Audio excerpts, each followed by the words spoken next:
Buenos días a todos. Bueno, es un placer estar aquí siempre en este congreso, la verdad. Muchas gracias, Juan, por la invitación. Vamos a presentar una charla sobre cistectomía desde un punto de vista bélico, ¿no? El título es Estrategia y Táctica.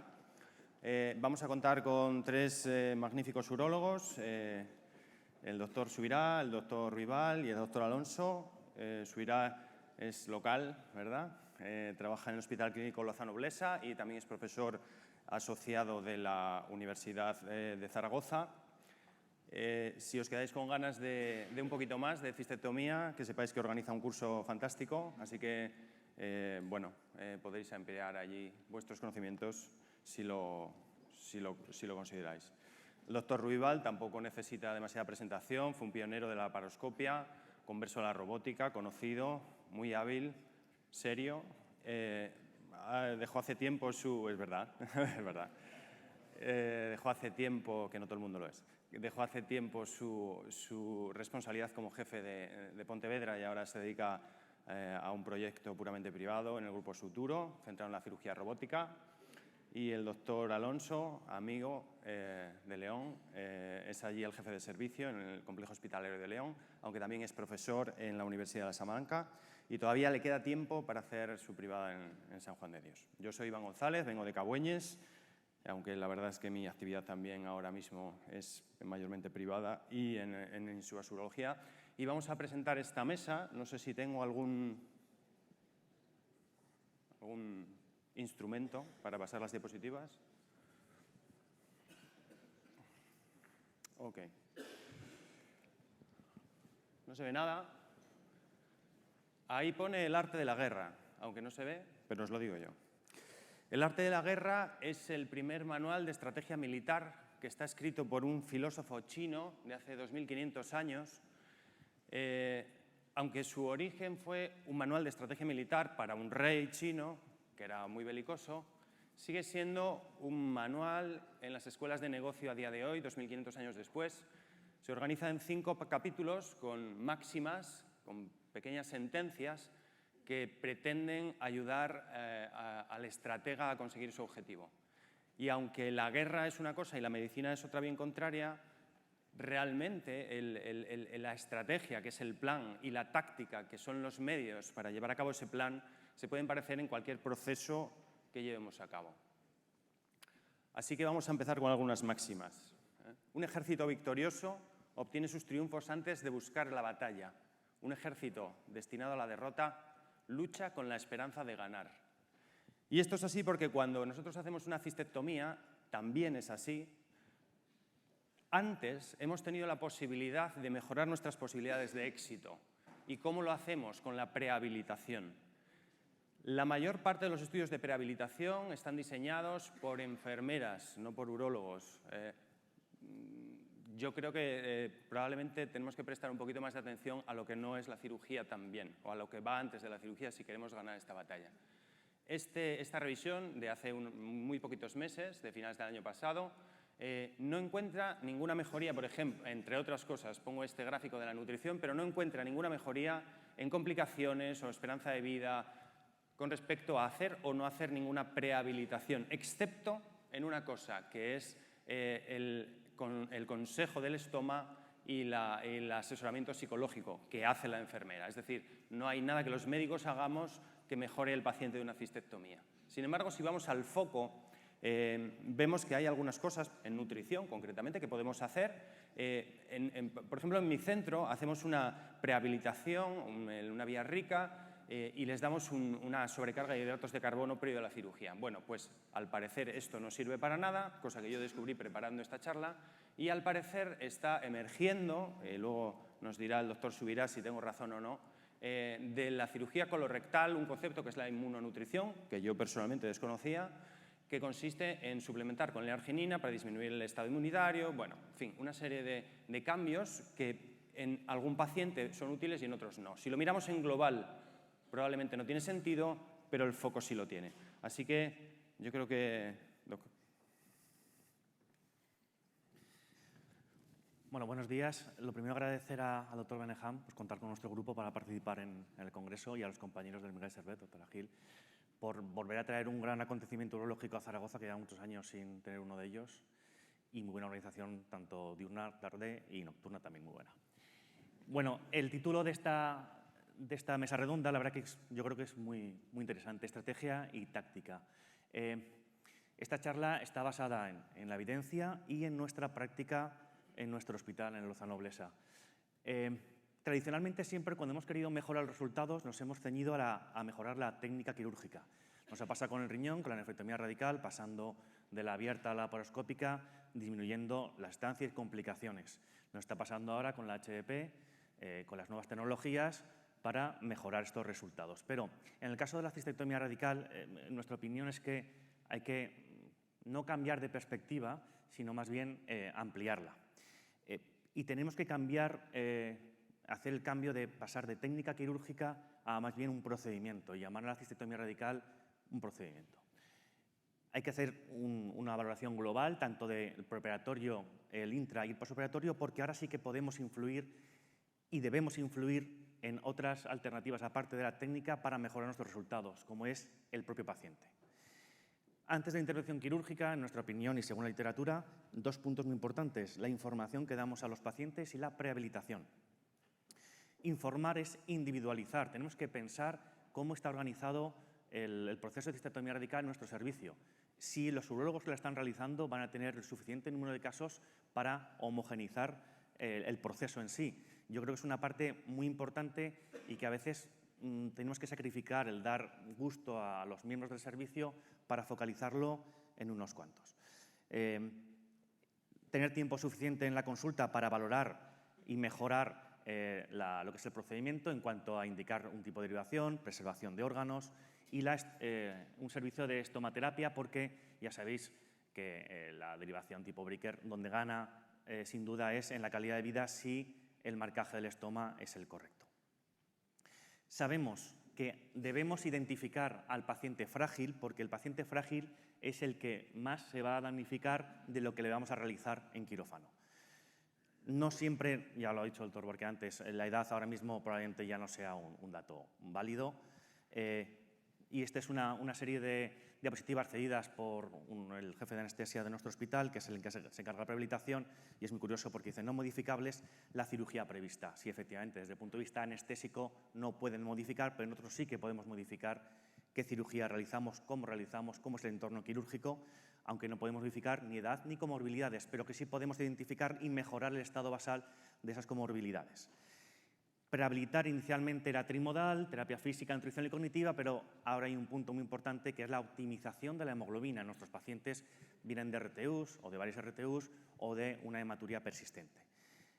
Todo esto lo podemos mejorar. ¿Cómo hacemos la valoración funcional de los pacientes? A través del test de la marcha de los 6 minutos. Se puede realizar, en este caso en nuestro hospital lo hacen anestesia por las tardes, tienen los pasillos de consulta externas libres y recogen este test de la marcha de 6 minutos. ¿Por qué? Porque nos da una idea de la capacidad funcional submáxima de este paciente. Y sabemos que los pacientes que recorren bajas distancias se asocian a una alta morbilidad. Por tanto, es sobre esos pacientes los que debemos influenciar a través de una serie de ejercicios, sobre todo aeróbicos, etcétera, etcétera. También, como ha comentado antes Iván, la terapia cognitiva. Todos tenemos la sensación de este paciente que es muy echado para adelante, ¿no? Que dices, este va a ir bien, y hay otra serie de pacientes que tienen serias dificultades de afrontar este tipo de situación. Luego el tema de la nutrición. Hay que nutrir al paciente. Para ello hay que identificar qué pacientes están desnutridos. No todos nuestros pacientes van a estar desnutridos, no a todos hace falta hacer una terapia nutricional de soporte previa a la cirugía. Y esto está en la evidencia más que comprobado, que se recomienda realizar un cribado nutricional a todos los pacientes que van a ser intervenidos de una cirugía mayor, pero solo actuar en aquellos en los que se identifican como desnutridos. Y no hay suficiente evidencia, a fecha de hoy, para recomendar la inmunonutrición frente al empleo de suplementos orales clásicos hiperproteicos. En cuanto a la optimización de la hemoglobina, ¿por qué optimizar? Bueno, pues que la anemia se asocia de manera independiente a una mayor mortalidad perioperatoria, mayor incidencia de infecciones y de insuficiencia renal aguda. Y es el principal factor de riesgo independiente de recibir transfusión, con lo que ello conlleva. Ya sabemos que la transfusión aumenta el riesgo de complicaciones a medio y largo plazo, no inmediatas. Esto era muy típico al principio, cuando realizamos las primeras cistectomías, sobre todo laparoscópicas, que insistíamos al anestesista de que no transfundirá. Y ellos se confundían eso con que queríamos como quedar bien porque hacemos laparoscopia y no transfundimos. Y no, es que la consecuencia de las transfusiones la vemos a posteriori. Y se puede manejar déficits con una anemia severa sin necesidad de transfusión. ¿A quién hay que optimizar? A todo paciente que tenga anemia. Es verdad que tenemos un hándicap que es el tiempo oncológico en el que debemos operar a nuestros pacientes. Por eso es importante saber que el hierro oral en 4 semanas no hace nada. Tenemos alternativas como el hierro intravenoso y la EPO, que ya se empieza a valorar en procesos oncológicos. En cuanto al intraoperatorio, no me voy a meter mucho porque mis compañeros de mesa van a hablar más extendidamente. En cuanto a la técnica quirúrgica, de lo que es importantísima, sin duda alguna, el empleo de la cirugía invasiva, pero sí hablar 2 pinceladas de la analgesia y la fluidoterapia. La analgesia, tanto intra, que es cosa de anestesia, como posoperatoria, que es en muchas ocasiones cosa nuestra, tiene que ser libre de opiáceos. ¿Cómo? Bueno, las guías dicen que cuando haces cirugía mínimamente invasiva, robótica o laparoscópica, no hace falta emplear la anestesia raquídea. En nuestro caso, dejamos de usarla, usamos alternativas como bloqueos neuromusculares y lo cierto es que el resultado no fue tan satisfactorio y actualmente seguimos con la anestesia epidural y realmente va francamente bien.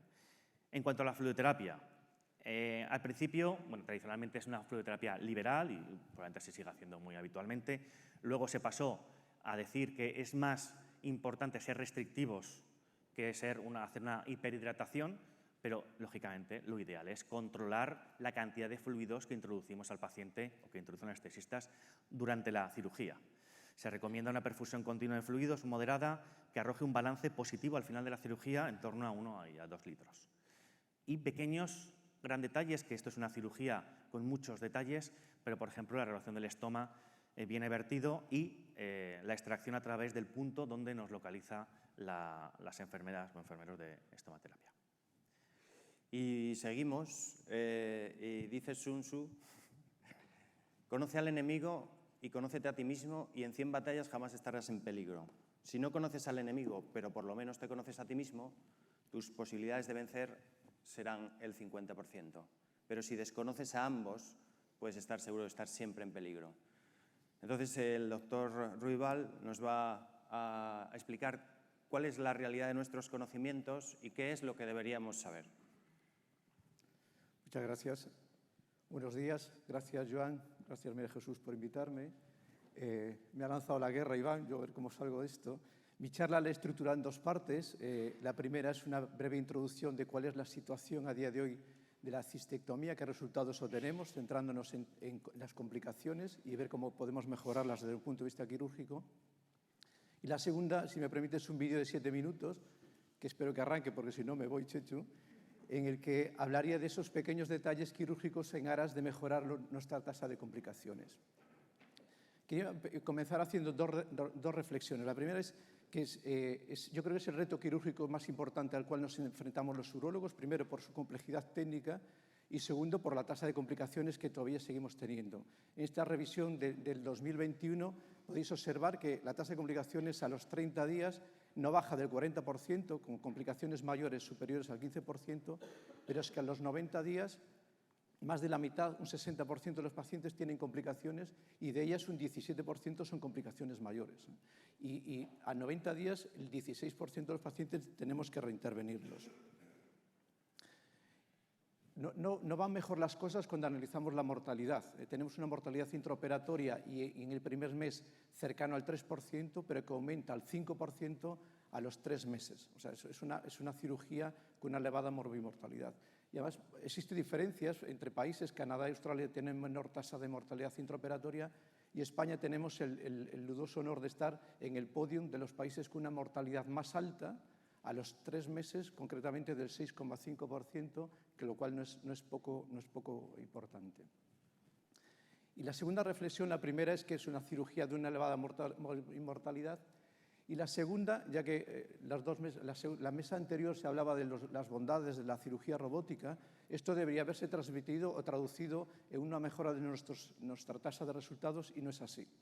Con esta revisión del año 2022, cuando se pasa cuestionarios de calidad de vida a los pacientes operados cirugía abierta y cirugía robótica, no existe diferencia entre ambos grupos. Lo mismo cuando vemos nuestras guías de práctica clínica, no existe menor tasa de complicaciones mayores, no existe mejores resultados en test de calidad de vida y lo único que existe diferencia es en cuanto a volumen quirúrgico. Parece que aquellos centros con mayor volumen quirúrgico tienen mejores resultados. Con lo cual, cabría pensar que si la robótica o la laparoscopia, o sea, cirugías mínimamente invasivas y más precisas, no tienen mejores resultados, yo creo que es que porque estamos haciendo la misma técnica quirúrgica, o al menos es uno de los posibles razonamientos. Y aquí puede suceder dos cosas. Seguimos haciendo lo mismo, no podemos esperar cambios o tendremos lo mismo, o, como ha demostrado el doctor Subirá, si mejoramos la preparación del paciente, pues tal vez exista una potencial mejora en los resultados quirúrgicos que podamos obtener. ¿Qué podemos hacer? Pues, cuando se analizan los factores de riesgo relacionados con las complicaciones, en este lado derecho de la diapositiva, todo esto fue lo que expuso el doctor Subirá, es modificar todas aquellas variables dependientes del paciente, su preparación, estado nutricional, estado circulatorio, respiratorio, etc. Si queremos ya actuar directamente sobre la parte puramente quirúrgica, se ha demostrado que hay dos variables independientes que influyen mucho sobre los resultados que podemos obtener. Uno es el sangrado, y de hecho el doctor Subirá ha insistido en el tema de cómo es el estado de anemia del paciente o de hematocrito hemoglobina. Y segundo factor muy importante es el tiempo quirúrgico. En esta revisión también del año 2022, se ha visto que aquellos pacientes que sangran más, que tienen una tasa de transfusión, tienen más complicaciones y concretamente una de ellas es una mayor incidencia de infecciones. Y los que tienen mayor tiempo quirúrgico tienen complicaciones tan serias como mayor índice de tromboembolismo pulmonar, necrosis, etc. La segunda parte que os comentaba era un vídeo sobre aquellos puntos críticos que yo creo que podemos actuar durante la cistectomía. Yo solo me voy a ceñir a la parte de la cistectomía, después Miguel Ángel habla yo creo que de la parte de derivación urinaria, y es en tres puntos. El manejo del uréter para evitar la temida complicación de la estenosis del uréter distal. El segundo es la disección vascular, porque se ha visto que es una variable importante, la tasa de sangrado, tasa de transfusiones influye sobre la tasa de complicaciones. Y la tercera, la disección neural. Estos pacientes, desde un punto de vista sexual, no tienen por qué estar condenados a tener una disfunción eréctil siempre, ¿no? Este es el vídeo. Para mí esta reflexión me parece muy importante, que incluso esto lo escribió el doctor Cahill hablando de las fascias prostáticas, y que es una lección de humildad darse cuenta de que incluso a día de hoy la anatomía básica puede ser conocida o no entendida. O sea, que yo creo que esto es una reflexión en que siempre podemos ir mejorando las cosas. Bueno, ahora ya arranca. Entonces, la primera parte es la disección del uréter. Yo creo dos aspectos muy importantes. Intentar preservar la grasa periureteral. ¿Por qué? Porque la red de microvasos arteriales que rodean el uréter es la clave de evitar o de conseguir una buena vascularización del uréter distal. Como veis aquí, procuramos preservar toda la grasa del uréter hasta la parte más distal donde vamos a clampar. Ahí sí ya cortamos la grasa, la disecamos y buscamos la pared del uréter en aras de mantener esa circulación del uréter. Cuando se revisa un poco más en detalle cómo es la circulación periureteral, pues hay como 4 posibles modelos de circulación periureteral. Y el otro dato importante, el primero era conservar la grasa y el segundo, intentar limitar la disección del uréter, sobre todo en la cara posterolateral, que es por donde entran los vasos nutricios del uréter. Aquí veis que intentamos preservar toda la parte posterior, hacemos una disección también intentando conservar toda la grasa periureteral, aunque a veces dan ganas de quitarla, y solo buscar la pared del uréter cuando estamos ya más a nivel de clampaje cerca de la vejiga. La segunda es la disección vascular. Los urólogos hemos abandonado el clampaje en bloque del riñón, pero sin embargo a nivel vesical pues vamos un poco a saco, ¿no? Entonces, yo creo que se puede intentar hacer una disección y esto puede tener un impacto positivo, conocer la circulación de la vejiga, La primera que nos vamos a encontrar es la arteria umbilical. La disecamos hasta su entrada en la ilíaca interna y bajamos sobre ella y nos vamos a encontrar una arteria vesical superior. A veces existe, no siempre, una arteria vesical media, pero para mí lo más importante es intentar buscar la más distal de todas, la arteria vesical inferior, por una doble ventaja. Muchas veces no la vemos y nos la cargamos y ya empieza a sangrar. Y segundo, porque es el límite, para mí es el límite caudal de disección, porque por debajo de eso empezamos a tener ya cierta red neural que después es beneficiosa para la conservación de la potencia sexual. Me voy a centrar un poquito en la disección de arteria prostática. La arteria vesical inferior, llega un momento en que se divide las ramas vesiculares y la arteria prostática propiamente dicha. Entonces, abrimos Douglas, buscamos el plano seminal, ahí encontramos deferente, encontramos vesícula seminal y aquí atrás teníamos más atrás la disección que veníamos previa de las arterias vesical inferior. Una vez que hemos hecho, aquí tenemos la arteria vesical inferior, separamos lo que son las ramas vesiculares de esta de aquí, de esta otra que es la arteria prostática. Intentamos separar bien para proceder después a su control. Aquí, esta es la arteria prostática, la descendemos y la otra rama de la arteria vesical inferior son las arterias vesiculares, con lo cual nos queda preparada para facilitar la disección durante la disección prostática. Entonces, clamparíamos todo esto. El objetivo es identificar la arteria vesical inferior. Ahí vamos viendo los diferentes pedículos. Aquí está la arteria vesicular y abajo de todo, esta última sería la arteria prostática, que es esta que va por aquí.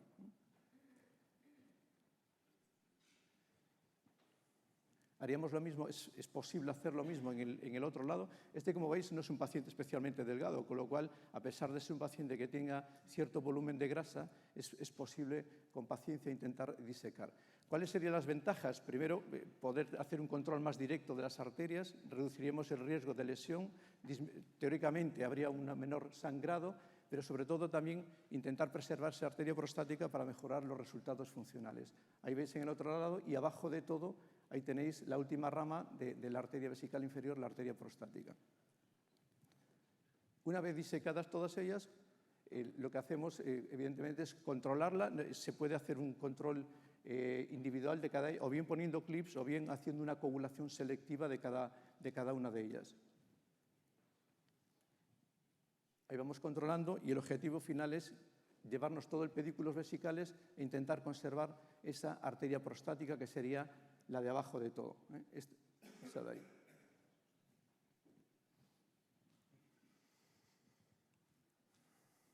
Y la última parte del vídeo es la preservación neural.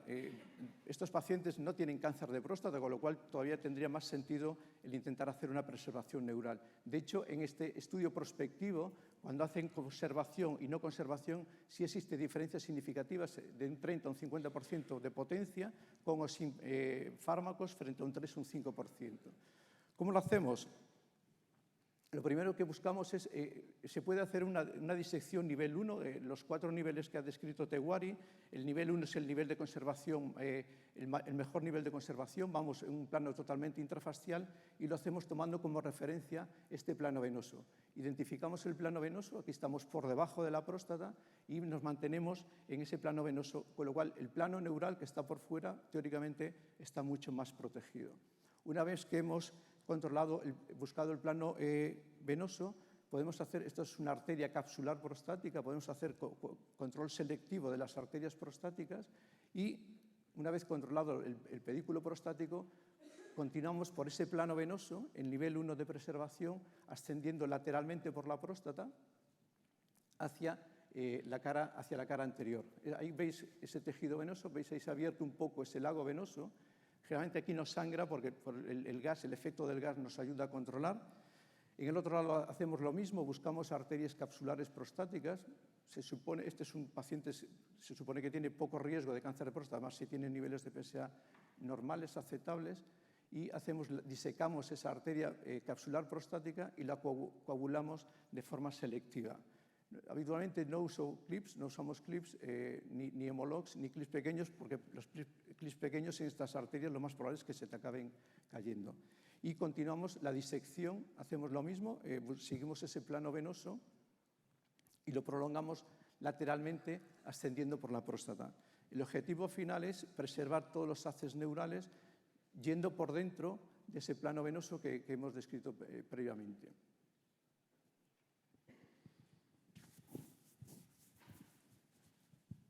Y ya la última parte, buscamos el apes prostático y aquí depende si vamos a hacer una neovejiga o no, nos paramos más en la disección uretral o no nos paramos en ella. El objetivo final sería conservar toda lo que se llama la maca neural responsable o que influyen de forma significativa en el tema de la potencia sexual. Aquí veis ya una vez extirpada la próstata y la preservación de esos tejidos neurales. De todas formas, cuando pensemos una innovación quirúrgica en aras de mejorar la morbimortalidad, hay un factor que siempre hay que tener muy presente, que es que no debemos olvidarnos que lo más relevante es el control oncológico de la enfermedad.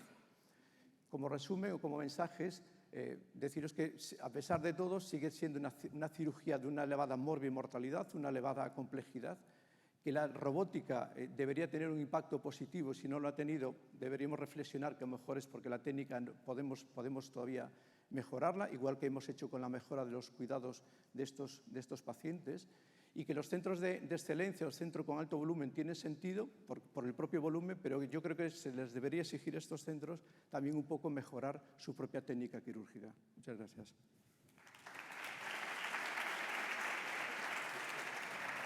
Muy bien.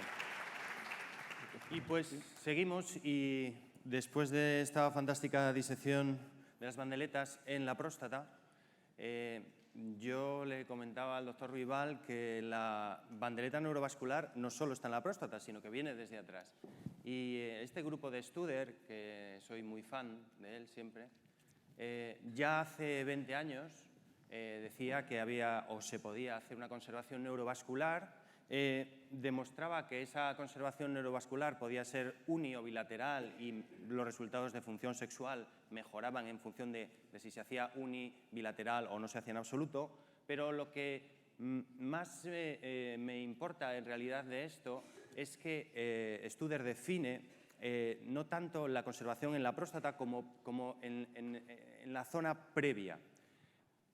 Su grupo afirma que las bandeletas neurovasculares corren paralelas y mediales al uréter y que, por tanto, en el lado en el que queramos hacer una conservación neurovascular, tenemos que hacer solo la linfadenectomía por la parte externa del uréter, porque si lo hacemos medial al uréter, vamos a comprometer esas bandeletas antes de que lleguen a la próstata. Esto hace que desaconsejen la conservación neurovascular en los tumores trigonales, que desaconsejen la conservación neurovascular en el lado de un tumor si este es lateral y que la aconsejen hacer bilateral en tumores de la cúpula o tumores muy altos o en patologías benignas. Y pasan los años y 20 años después o 15 y muchos años después, el mismo grupo demuestra que esto no solo tiene una utilidad en la función sexual, sino también en la continencia y en el vaciado de la vejiga, que muchas veces no le prestamos atención, pero sigue manteniendo esos criterios que tenía hace 20 años. Es decir, el tumor debe marcar la conservación neurovascular. Un tumor lateral no debe hacer una conservación neurovascular de ese lado, porque los ganglios paravesicales pueden estar afectados y si nosotros vamos muy cerquita de la vejiga, atrás, no en la próstata, nos los podemos dejar y no ser oncológicamente correctos. Y a mí me gustaría que el doctor Vival me contradijese. Yo te compro que en la mujer sí, la mujer hacer una preservación de órganos o de cúpula vaginal o pared vaginal anterior solo está indicada en tumores de cara anterior porque eso no tiene riesgo. En el hombre es más discutible. Yo no voy a poner en duda los razonamientos de estudio, ni mucho menos, pero sí que, como decía al final, hay que balancear el riesgo-beneficio. De hecho, en las guías europeas, las guías americanas recomiendan solo la preservación neural o de la potencia sexual en aquellos varones que estén sexualmente motivados. De todas formas, ya que hablamos de los ganglios paravesicales, sin embargo, deberían entonces contabilizarse o imputarse a la hora después de las medidas posteriores de ese paciente. Me refiero a quimioterapia, no quimioterapia, y de momento que yo sepa eso no se está teniendo en cuenta. Pero no lo discuto. Muy bien. Y vamos a seguir haciendo la guerra y no hay que olvidar que el objetivo de la guerra es la victoria y que si esta se prolonga, las armas se desafilarán y la moral bajará. Así que tenemos que afrontar la cirugía de una manera muy práctica, muy rápida, para no perder tiempo innecesario y hacer que la moral permanezca. Este trabajo americano de hace un par de años dice textualmente que la introducción de la cirugía robótica ha supuesto una disminución del número de neovejigas realizadas. Y esto es así en Estados Unidos, pero también es así en Europa, porque este trabajo holandés, también con pacientes alemanes, multicéntrico, dice textualmente que el incremento del uso de la robótica ha disminuido el número de neovejigas. Entonces, la táctica no tiene que estar por encima de la estrategia. Para conseguir que esto sea como tiene que ser, el doctor Alonso. Es un verdadero placer compartir con vosotros esta mesa. Vamos a hablar un poco del seguimiento que hemos tenido nosotros desde que incorporamos la cirugía laparoscópica para la cistectomía en el 2007, donde inicialmente realizábamos una derivación extracorpórea. Extraíamos, seleccionábamos el asa, seleccionábamos los uréteres, extraíamos a través de una mini incisión para posteriormente hacer una neovejiga, que generalmente era un Studer o un Camey. Dábamos un punto de tracción en la parte más de declive, en la zona de la uretra, donde iba a ir la anastomosis, para traccionar y favorecer el que nos llegara bien ese asa. Pero no siempre era así, porque la siguiente opción era realizar esa anastomosis uretroneovesical, donde había casos donde era relativamente sencillo el realizar dicha anastomosis, como el que tenemos aquí presente. Siempre usábamos una sutura barbada. La sutura barbada nos iba permitiendo ganar cada vez una mejor tracción a la hora de realizar las anastomosis. Esta es una, como os he dicho, pues relativamente sencilla, pero a veces teníamos pacientes con mesos un poco más complejos, más tensos, que dificultaban dicha anastomosis, que es este segundo caso. Bueno, siempre comprobábamos la estanqueidad y en este segundo caso vemos ese típico caso en el que vamos ganando y se traccionaba y se seccionaba a veces la uretra. Eso penaliza mucho porque estamos rompiendo el esfínter propio y a veces asumíamos un cierto grado de falta de estanqueidad en este tipo de casos. Posteriormente fuimos dando el paso a la realización de la derivación intracorpórea. ¿Por qué? Porque veíamos que estandarizando el procedimiento era factible y tampoco se perdía demasiado tiempo. Inicialmente no pasábamos el uréter por retrosigma, pero a posteriori sí comenzamos a pasar el uréter por retrosigma, porque tampoco es una maniobra que sea especialmente compleja en la realización de la cistectomía. Con respecto a la selección de la uretra, en el varón lo tenemos claro, pero en la mujer no siempre es tan fácil el que quede una uretra lo suficientemente estrecha como para poner un hemoloc, y muchas veces lo que hacíamos era realizar una sutura de la misma para evitar una exposición de la mucosa con el exterior. Dejábamos la sonda hasta el final y la suturábamos. Son vídeos muy acelerados para que haya pues una visualización completa de todo el procedimiento. Como he dicho, lo que es el paso del uréter por retrosigma es algo relativamente sencillo. Una vez ya realizada toda la linfadenectomía, son uréteres que están tutorizados por hilos que diferenciamos con distintos colores, y eso nos permite el realizar fundamentalmente un Wallace tipo 1. No realizamos un Wallace tipo 1 con intención de mejorar o disminuir la tendencia a la estenosis ureteral, sino porque nos resulta mucho más cómodo de cara a la selección del asa y anastomosar en la porción más proximal una vez seleccionado el meso. Inicialmente hacíamos una introducción a través de un trocar telescopado en el lado izquierdo y realizábamos, como clásicamente se describió dicha técnica, con dos endogías, una anastomosis lateral, y luego una sección lateral, donde utilizábamos varias endograpadoras. El meso queda un poco más ancho, seccionamos las grapas del asa ileal seleccionada para la derivación intracorpórea del Bricker y anastomosábamos el Wallace 1, que ya teníamos previamente realizado, como digo, a la porción proximal, para posteriormente introducir, en este caso, un IJ. Hay grupos que pueden utilizar doble J porque les resulta más cómodo, pero al final, cuando uno está acostumbrado y estandariza y realiza de forma sistemática este procedimiento y se dejan colocados para posteriormente introducir a través de la boca a la que va a ir el estoma un brazo del robot, permite cogerlos, extraerlos y cerrar dicha anastomosis a ese nivel. Una vez ya son extraídos, cerramos el Wallace tipo 1 de forma completa y posteriormente con una Cester o con un Alice a través de la zona que previamente se ha marcado en el estoma, aunque alguna vez hemos utilizado algún puerto que previamente hemos utilizado, pero la evolución de dichos estomas es peor, es mejor hacer caso a la zona que previamente se ha marcado. La colocación de los trócares es como hemos dicho previamente, telescopábamos en el lado izquierdo sobre un trócar de la paroscopia para introducir las endogías. Ahora mismo disponemos también de endogías robóticas, lo cual nos permite el obviar dicho paso.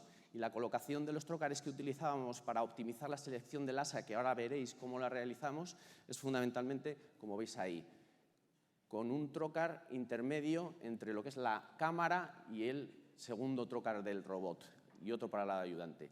Este trócar, en el caso de que dispusiésemos de endogías robóticas, puede obviarse. Y de cara a la selección del asa, lo que ahora hacemos en la mayoría de los casos es intentar valorar esa vascularización. No siempre es posible, hay casos con mesos mucho más anchos donde no vemos el árbol vascular, pero sí una disección del meso nos va a poder permitir identificar los vasos a ese nivel y realizar una disección centrífuga del meso al asa. Al final vamos a tener un meso mucho más estrecho que nos va a permitir el que esas neovejigas lleguen mejor a la zona distal. Como veis, cómo entra la endogía desde ese puerto central es muchísimo más ergonómico que cuando lo metíamos desde el lado lateral. Y para la reconstrucción del tránsito ya no hacemos lo que hacíamos. Y esto lo hemos aprendido de los compañeros cirujanos.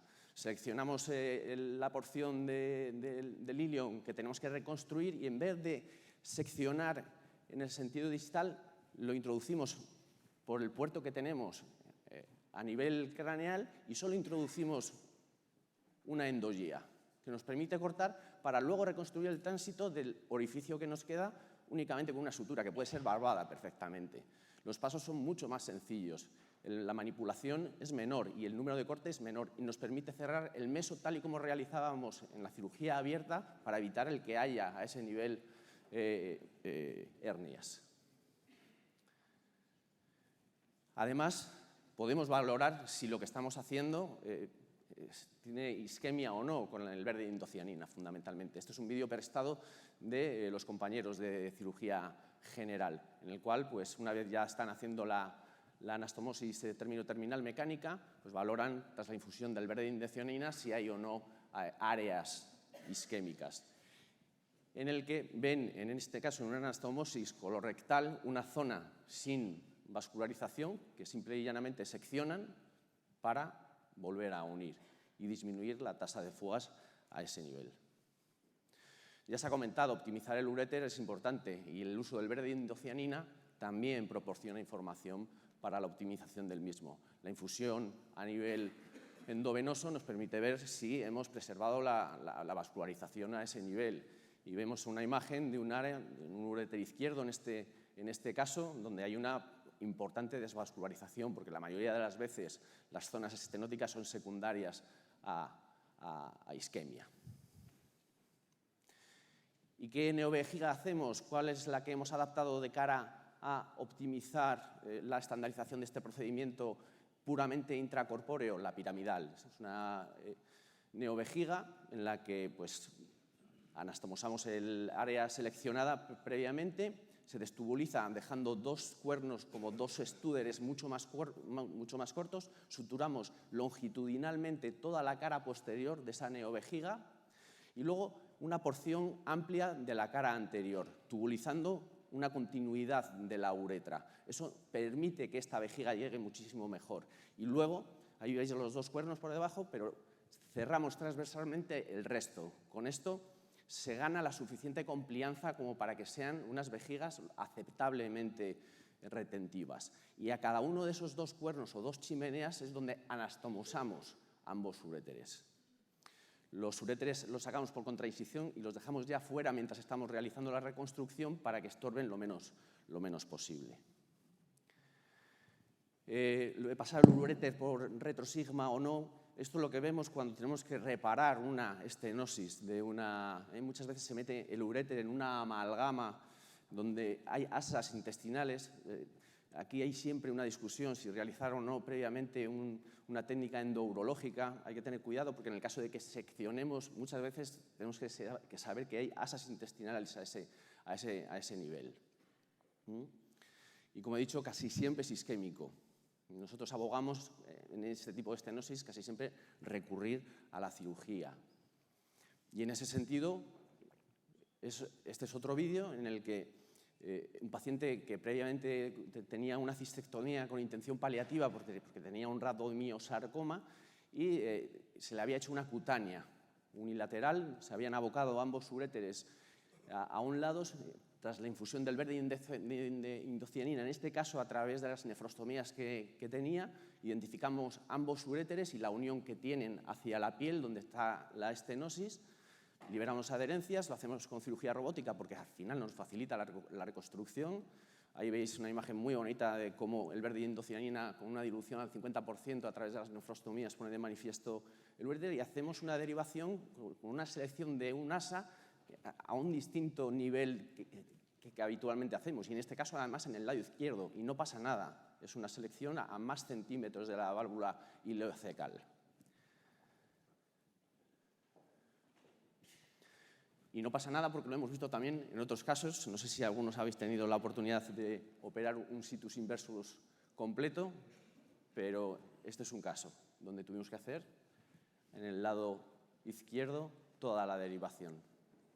Yo es la primera vez que veía uno completo y fue curioso porque cambia mentalmente toda la estructura de la cirugía. Como se ha comentado antes, efectivamente a día de hoy no hay ninguna evidencia de que haya una mejoría en cuanto a resultados funcionales con la derivación intracorpórea en la cirugía robótica, cirugía laparoscópica. Pero la evidencia en cirugía es muy limitada y más en la cirugía de la cistectomía. Es una cirugía exerética y reconstructiva con derivaciones a veces intra-extracorpóreas, hay mucha variabilidad en los gestos, influyen las características del paciente y de la experiencia del cirujano y de si hay o no un protocolo de ERAS. Pero sí, creo que nos permite llegar más allá y nos permite evolucionar y por supuesto, estandarizar la técnica. Muchas gracias. Y ya 2 minutos para que el doctor Subirá nos diga qué hay que hacer después, porque todavía no hemos acabado. Es un proceso que se inicia antes y se acaba después de la cirugía. Bueno, el partido no ha acabado aún y los resultados finales se ven después del alta del paciente. Una de las cosas importantes de que sea el mismo grupo o mismos urólogos los que indiquen, operen, sigan, es que las consecuencias de sus actos lo van a padecer ellos. Con lo cual, uno de ellos, sabéis, la principal complicación es el hilio paralítico. Una manera de evitarlo es una mínima, y cuando es mínima se dice mínima manipulación de las asas intestinales, a veces un poco tedioso, pero siempre cogiendo con cuidado del meso, evitando agarrar las asas de intestino delgado. No uso rutinario de sonda nasogástrica, sabemos que trata el hilio paralítico, pero no lo previene. Insistir en la fluidoterapia, no hacer una sobrehidratación y evitar los opiáceos intravenosos. Control de la glucemia en el postoperatorio es muy importante porque per se, por sí misma, si controlamos, mantenemos una glucemia independientemente de que el paciente sea diabético o no, por debajo de 180 controlando con insulina, disminuimos las complicaciones. Tolerancia oral precoz, esto en los protocolos ERAS era como un poco de alarde, ¿no? Simplemente es que se recupera mejor un paciente cuanto antes se nutra. La vía oral es la vía de elección y sabemos ya que es seguro la tolerancia precoz en las anastomosis ileales, con lo cual se puede dar de comer precozmente.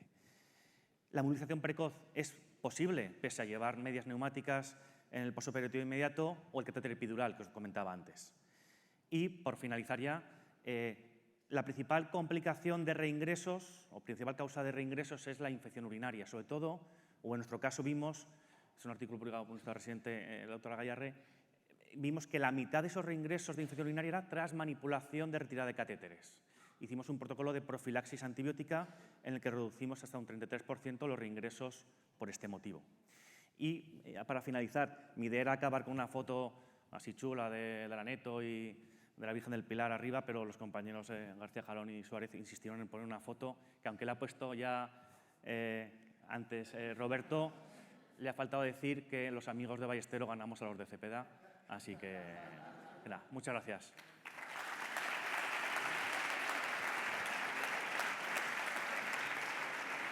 Bueno, y una última palabra, simplemente, estamos en un curso de cirugía mínimamente invasiva. El mejor camino de la guerra es tomar un estado intacto. Arruinarlo es peor que esto. Nada más.